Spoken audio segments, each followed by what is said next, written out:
அவர்களே, இன்று ஒரு கதை.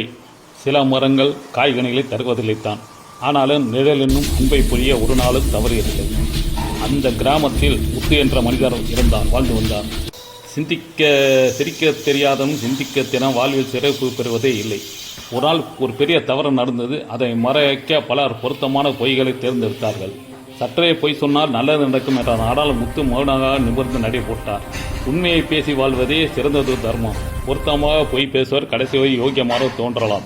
ஆனால் நிழலாய் வாழும் உண்மை தான் மனிதனை உயரத்தில் நிறுத்துகிறது. நீ காய்கனி இல்லாத மரமாகிரு, ஆனால் நிழலை விட்டு விடாதே என்பதே சாராம்சம். இது போன்ற பல நல்ல தகவல்களை நமது சேனலை தொடர்ந்து பெற சப்ஸ்கிரைப் செய்து லைக் போட்டு ஆதரவு தொடர்ந்து வழங்கும்படி அன்புடன் கேட்டுக்கொள்கிறேன். நன்றி, வணக்கம்.